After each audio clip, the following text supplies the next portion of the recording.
आज हम बात करने वाले हैं कि इंडिया में कंपनी रजिस्ट्रेशन कैसे होते हैं और कितने टाइप्स के होते हैं। तो सबसे पहले समझते हैं कि कंपनी का कितना टाइप्स होता है। पहला होता है प्रोप्राइटरशिप, दूसरा होता है पार्टनरशिप फार्म, तीसरा होता है ओपीसी 1 पर्सन कंपनी, चौथा होता है एलएलपी लिमिटेड लायबिलिटी पार्टनरशिप और पांचवा होता है प्राइवेट लिमिटेड कंपनी।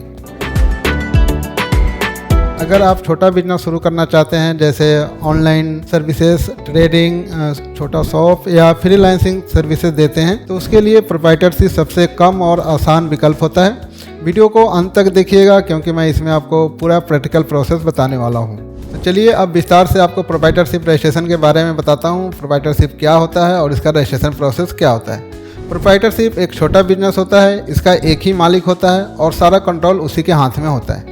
प्रोप्राइटरशिप का कोई अलग से रजिस्ट्रेशन नहीं होता, इसका जीएसटी या एमएसएमई के माध्यम से रजिस्ट्रेशन कराना होता है। अगर आप सर्विस में डील करते हैं तो आपका अगर टर्नओवर 20 लाख से ऊपर है तो जीएसटी लेना आपके लिए कंपलसरी है। अगर मैन्युफैक्चरिंग या ट्रेडिंग करते हैं और आपका टर्नओवर 40 लाख से ऊपर है तो इसमें भी आपको जीएसटी लेना कंपलसरी है। जीएसटी के लिए रिक्वायर्ड डॉक्यूमेंट क्या होते हैं? जीएसटी के लिए रिक्वायर्ड डॉक्यूमेंट प्रोप्राइटर का pan card, Aadhaar card, passport size photo और एक इलेक्ट्रिसिटी बिल चाहिए होता है। इलेक्ट्रिसिटी बिल अगर रेंटेड हो तो ऑनर का एनओसी और रेंट एग्रीमेंट चाहिए होता है और एक मोबाइल नंबर, ईमेल आईडी चाहिए होती है। प्रोप्राइटरशिप का क्या लाभ होता है? प्रोप्राइटरशिप का सबसे पहला लाभ ये होता है कि ये बहुत ही कम खर्चे में हो जाता है। दूसरा, बहुत ही आसान तरीके से ये स्टार्ट हो जाता है। तीसरा, बहुत ही कम कंप्लायंसेस होते हैं। अगर आप छोटा बिजनेस शुरू करना चाहते हैं तो प्रोप्राइटरशिप आपके लिए सबसे अच्छा विकल्प है। प्रोप्राइटरशिप रजिस्ट्रेशन के लिए अगर कोई भी आपको क्वेश्चंस या क्लैरिफिकेशन चाहिए तो आप हमारे दिए हुए नंबर पर कॉल कर सकते हैं या कमेंट कर सकते हैं। हम आपको पूरा लीगल प्रोसेस में आपको हेल्प करते हैं। चलिए जानते हैं पार्टनरशिप फर्म क्या होता है। पार्टनरशिप फर्म 2 या 2 से अधिक लोग मिलकर शुरू करते हैं। पार्टनरशिप फर्म बहुत ही आसान और कम खर्च में शुरू होने वाला बिजनेस स्ट्रक्चर होता है। इसके सारे पार्टनर्स मिलकर इन्वेस्ट करते हैं, प्रॉफिट एंड लॉस शेयर करते हैं और साथ में मिलकर मैनेज करते हैं। इसका रजिस्ट्रेशन पार्टनरशिप एक्ट 1932 के तहत किया जाता है। पार्टनरशिप फर्म के फायदे: पहला, easy to start. Partnership firm आसान और कम खर्च में स्टार्ट होने वाला बिजनेस स्ट्रक्चर है। दूसरा, इजी कंप्लायंसेस। कंपनी के अकॉर्डिंगली इसमें बहुत ही कम कंप्लायंसेस होती है। तीसरा, शेयर्ड रिस्पॉन्सिबिलिटी। सारे पार्टनर्स मिलकर मैनेज करते हैं इसलिए रिस्पॉन्सिबिलिटी कम हो जाती है। चौथा, इजी डिसीजन मेकिंग। सारे पार्टनर्स मिलकर डिसीजन लेते हैं। पांचवा, फ्लेक्सिबल स्ट्रक्चर। पार्टनरशिप फर्म के सारे रूल्स पार्टनरशिप डीड में डिफाइन होते हैं जो कि हम खुद ही किए होते हैं, इसलिए इसका स्ट्रक्चर बिल्कुल फ्लेक्सिबल होता है। पार्टनरशिप फर्म रजिस्ट्रेशन प्रोसेस 2 तरीके से होता है, एक रजिस्टर्ड और एक अनरजिस्टर्ड। लेकिन रजिस्टर्ड ही सुरक्षित और अच्छा माना जाता है, इसलिए कोशिश करिए कि रजिस्टर्ड ही कराएं। इसका पहला स्टेप होता है पार्टनरशिप डीड बनाने के लिए। पार्टनरशिप डीड बनाया जाता है। पार्टनरशिप डीड में 2 मुख्य पॉइंट होते हैं। पहला, फर्म का नेम होता है और फर्म का नेम यूनिक होना चाहिए। दूसरा, पार्टनर्स की डिटेल होती है, कितने पार्टनर्स हैं उनकी सारी डिटेलिंग होती है। तीसरा, पार्टनरशिप रेशियो, किस पार्टनर्स का कितना शेयर है, उसका क्या रेशियो है, ये सारे डिफाइन होते हैं। चौथा, बिजनेस एक्टिविटी, आप क्या बिजनेस करने वाले हैं उसका सारे डिटेल होती है। पांचवा, कैपिटल कंट्रीब्यूशन, इसमें कौन कितना कैपिटल कंट्रीब्यूट कर रहा है उसकी डिटेलिंग होती है। पार्टनरशिप डीड बन जाती है, इसको आपको स्टैम्प पेपर पर नोटराइज कराना होता है। नोटराइज कराने के बाद में आप पैन कार्ड अप्लाई कर सकते हैं। पैन कार्ड आने के बाद आप करेंट अकाउंट भी ओपन कर सकते हैं। इसका registration process registrar of firm या तहसीलदार के अंडर में होता है, वहाँ पे आपको इसके डॉक्यूमेंट सबमिट करने होते हैं। तो इसके जो रिक्वायर्ड डॉक्यूमेंट है वो आपके PAN card, Aadhaar card, passport size photo, electricity bill, अगर रेंटेड है तो रेंट एग्रीमेंट विथ एनओसी। तो दोस्तों, अगर आपको आसान और कम खर्च में शुरू करना है बिजनेस तो पार्टनरशिप फर्म एक अच्छा विकल्प है आपके लिए। अगर पार्टनरशिप फर्म रजिस्ट्रेशन करवाना चाहते हैं तो आप हमारे दिए हुए नंबर पर कनेक्ट कर सकते हैं या वीडियो में कमेंट कर सकते हैं, हम आपको पूरा हेल्प करेंगे। तो चलिए अब समझते हैं ओपीसी क्या होता है। ओपीसी 1 पर्सन कंपनी होता है जो कंपनी एक्ट 2013 के तहत रजिस्टर्ड होता है। इसमें एक ही व्यक्ति डायरेक्टर और शेयर होल्डर होता है। इसमें एक नॉमिनी का भी डिटेल डाला जाता है ताकि अगर डायरेक्टर के साथ में, ऑनर के साथ में अगर कुछ मिस हैपनिंग होता है तो उसका जो नॉमिनी होता है कंपनी को संभाल सके। अब समझते हैं ओपीसी रजिस्ट्रेशन का प्रोसेस। स्टेप 1 में डीएसी रजिस्टर करनी होती है। जो भी इसके ऑनर डायरेक्टर होते हैं उनका डीएसी बनाया जाता है। डीएसी डिजिटल सिग्नेचर सर्टिफिकेट होता है। इसके लिए mobile number, email ID, passport size photo required होता है। उसके बाद सेकेंड स्टेप में डीन रजिस्ट्रेशन होता है। डीन रजिस्ट्रेशन का मतलब डायरेक्टर आइडेंटिफिकेशन नंबर होता है, जो कि आपको एमसीए पोर्टल से मिलता है। स्टेप 3 में नेम अप्रूवल लिया जाता है। नेम अप्रूवल के लिए जो नाम आपको रखना है वो यूनिक रखना है ताकि उसका अप्रूवल जल्दी आ जाए। नेम अप्रूवल के साथ में ये ध्यान रखना होता है कि कोई भी नाम आप रखते हैं जैसे XYZ, तो उसके बाद में OPC प्राइवेट लिमिटेड लिखना ज़रूरी होता है। स्टेप 4, जब आपका नेम अप्रूवल आ जाता है उसके बाद आपको MOA बनाना होता है। MOA में आपकी बिजनेस की एक्टिविटी को दिया जाता है। बिजनेस क्या करने वाले हैं, क्या एक्टिविटी रहेगी, उसकी सारी डिटेल आपको MOA में फाइल करना होता है। उसके बाद AOA बनाना होता है। AOA में आपके इंटरनल रूल्स रेगुलेशन लिखे होते हैं कि कैसे कंपनी रन होगा। उसके बाद आपको फाइनल इनकॉर्पोरेशन फॉर्म फाइल करना होता है। उसमें आपको डायरेक्टर की डिटेल, कैपिटल डिटेल्स और आपके नॉमिनी की डिटेल डाली जाती है, क्योंकि आपको नॉमिनी का डिटेल इसलिए डाला जाता है, OPC में कंपलसरी है, तो आपको नॉमिनी की भी डिटेल डालनी होती है। और जब सारे डॉक्यूमेंट वेरीफाई हो जाते हैं उसके बाद आपको MCA की तरफ से सीन, पैन और टैन मिल जाता है। उसके बाद आपका ऑफिशियल OPC कंपनी रजिस्टर्ड हो जाती है। अब चलिए समझते हैं इसमें रिक्वायर्ड डॉक्यूमेंट क्या क्या होता है। इसके रिक्वायर्ड डॉक्यूमेंट जो होते हैं पैन कार्ड, आधार कार्ड और mobile number, email ID, electricity bill, अगर रेंटेड है तो ऑनर का NOC। अब चलिए समझते हैं OPC का क्या बेनिफिट होता है। OPC का पहला बेनिफिट ये होता है कि लिमिटेड लायबिलिटी प्रोटेक्शन मिल जाती है। सिंगल ऑनर कंट्रोल होता है। इसमें आपको कंपनी स्टेटस और क्रेडिबिलिटी मिल जाती है। उसके बाद इसका कंप्लायंस जो होता है प्राइवेट लिमिटेड के अकॉर्डिंगली बहुत ही कम होता है। OPC कंप्लायंस, एनुअल रिटर्न आपको MCA पे हर एक साल AOC 4 और MGT 7 फॉर्म फाइल करना होता है। इनकम टैक्स रिटर्न OPC को हर एक साल इनकम टैक्स रिटर्न करना पड़ता है।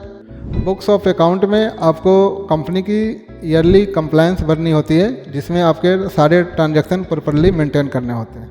GST रजिस्ट्रेशन, अगर कंपनी की टर्नओवर 20 लाख से ऊपर है सर्विस में और 40 लाख से ऊपर है गुड्स में, तो आपको GST लेना कंपलसरी होता है।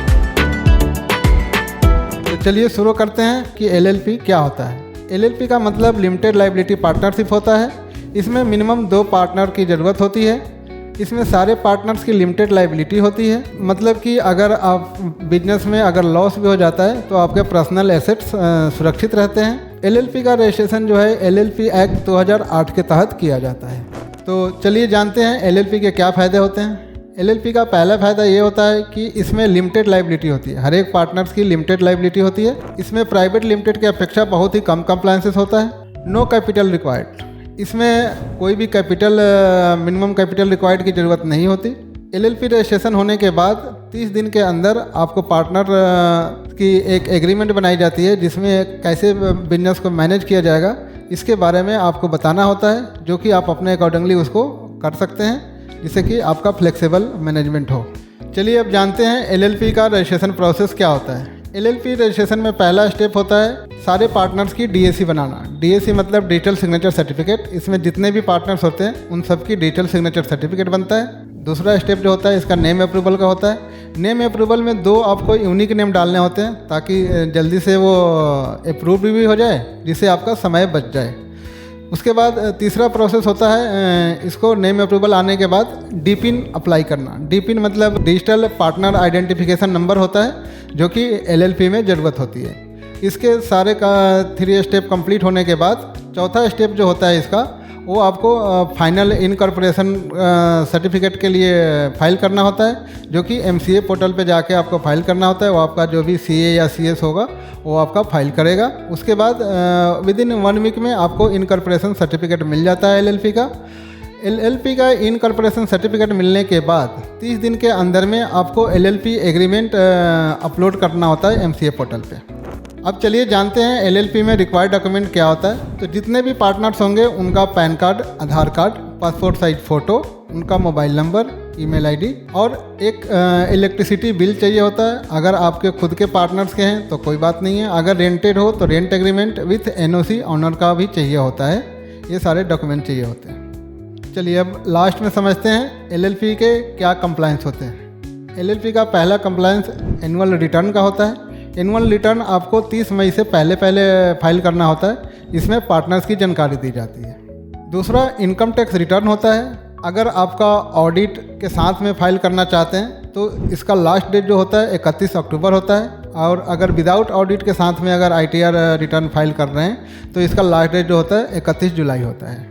ऑडिट कब कंपलसरी होता है और कब इसकी कंपलसरी नहीं होता, तो अगर आपका बिजनेस जो है सर्विस इंडस्ट्री में है तो 20 लाख से ऊपर का टर्नओवर होना चाहिए, और अगर गुड्स के उसमें अगर आप काम कर रहे हैं तो आपका टर्नओवर 40 लाख से ऊपर होना चाहिए, या आपका कैपिटल कंट्रीब्यूशन 25 लाख से ऊपर है तो इस केस में आपको ऑडिट कंपलसरी है। इसमें लास्ट कंप्लायंसेस जो होता है स्टेटमेंट ऑफ अकाउंट सोल्वेंसी, इसकी लास्ट डेट 30 अक्टूबर होता है। इसमें अकाउंट एंड एक्सपेंस की फाइनेंशियल डिटेलिंग होती है। तो दोस्तों अगर आप कम कंप्लायंसेस और लिमिटेड लायबिलिटी के साथ में बिजनेस शुरू करना चाहते हैं तो LLP आपके लिए सबसे अच्छा विकल्प है। अगर आपको LLP रजिस्ट्रेशन करवाना है तो आप हमारे दिए हुए नंबर पे कनेक्ट कर सकते हैं, हमें कॉल या व्हाट्सएप कर सकते हैं, हम आपको पूरा हेल्प करेंगे। चलिए समझते हैं प्राइवेट लिमिटेड कंपनी क्या होता है। प्राइवेट लिमिटेड कंपनी एक बहुत ही अच्छा स्ट्रक्चर है किसी भी स्टार्टअप या प्रोफेशनल बिजनेस के लिए, जिसमें आपको इन्वेस्टमेंट भी बहुत ही ईजिली तरीके से मिल जाती है। इसका जो रजिस्ट्रेशन है कंपनी एक्ट 2013 के तहत होता है। इसमें मिनिमम जो होते हैं 2 डायरेक्टर की नीड होती है। चलिए अब हम बात करते हैं प्राइवेट लिमिटेड कंपनी रजिस्ट्रेशन के बारे में। इसका पहला स्टेप होता है DAC बनाना। जितने भी डायरेक्टर होते हैं उन सब के DAC डिजिटल सिग्नेचर सर्टिफिकेट बनाया जाता है। सेकेंड स्टेप आता है हमारा डीन बनाने की। डीन यानी कि डायरेक्टर आइडेंटिफिकेशन नंबर, ये आपको MCA पोर्टल से बनानी होती है। उसके बाद आपको नेम अप्रूवल डालना होता है। नेम अप्रूवल में आपको नेम यूनिक रखना होता है ताकि जल्दी और आसानी से आपको नेम अप्रूव हो जाए। जब आपका नेम अप्रूवल आ जाता है उसके बाद आपको फाइनल इनकॉर्पोरेशन फॉर्म फाइल करना होता है। उसके लिए सबसे पहले आपको MOA बनाना होता है। MOA में आपके बिजनेस की एक्टिविटी की सारी डिटेल डाली जाती है। उसके बाद AOA बनता है। AOA में आपकी जितने भी कंपनी के रूल रेगुलेशंस होते हैं वो सारे डाले जाते हैं। उसके बाद आपको MCA पे इसका फॉर्म फाइल करना होता है। उसके बाद MCA आपको सीन, पैन और टैन जारी करता है। उसके बाद आपका प्राइवेट लिमिटेड कंपनी रजिस्टर्ड हो जाती है। प्राइवेट लिमिटेड के लिए रिक्वायर्ड डॉक्यूमेंट जो होते हैं डायरेक्टर के PAN card, Aadhaar card, mobile number, email ID, last 3 month का अकाउंट स्टेटमेंट, इलेक्ट्रिसिटी बिल, अगर रेंटेड है तो ऑनर का NOC। प्राइवेट लिमिटेड के बेनिफिट, सबसे पहला बेनिफिट लिमिटेड लायबिलिटी प्रोटेक्शन मिलता है। इसमें कंपनी और डायरेक्टर का अलग अलग एंटिटी होती है, तो अगर इसमें आपको कंपनी में कोई लॉस भी हो जाती है तो डायरेक्टर का जो प्रॉपर्टी होता है वो सेफ होता है। दूसरा इन्वेस्टर, प्राइवेट लिमिटेड में आपको इजीली इन्वेस्टर मिल जाते हैं क्योंकि इन्वेस्टर के पॉइंट ऑफ व्यू से प्राइवेट लिमिटेड सबसे सेफ माना जाता है। तीसरा होता है इसका स्ट्रक्चर इसमें बहुत ही आसान होते हैं क्योंकि डायरेक्टर और शेयर होल्डर अलग अलग हो सकते हैं। सेपरेट लीगल एंटिटी का मतलब हुआ कि इसमें कंपनी को अगर कोई लॉस होता है तो उसमें डायरेक्टर की प्रॉपर्टी सेफ रहती है। प्राइवेट लिमिटेड के कंप्लायंस एनुअल रिटर्न होता है जिसमें आपको MCA पे फाइल करनी होती है, AOC4 और MGT7, RO से भी फाइल होता है इसका, और इनकम टैक्स रिटर्न भी फाइल होता है। मेंबर KYC भी होता है, और अगर आपके बिजनेस है सर्विस में है 20 लाख से ऊपर का टर्नओवर है या गुड्स में 40 लाख से ऊपर का टर्नओवर है तो GST भी आपको फाइल करना होता है, और GST लेने के बाद में GST रिटर्न भी फाइल करना होता है। तो दोस्तों अभी हम बात कर रहे थे प्राइवेट लिमिटेड कंपनी के रजिस्ट्रेशन प्रोसेस और रिक्वायर्ड डॉक्यूमेंट, बेनिफिट के बारे में और कंप्लायंसेस के बारे में।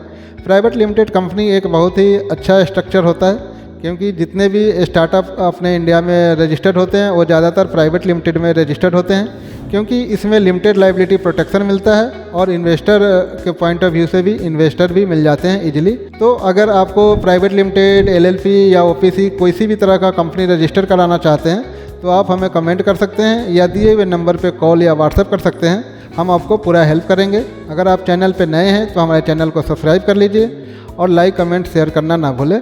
Thank you so much.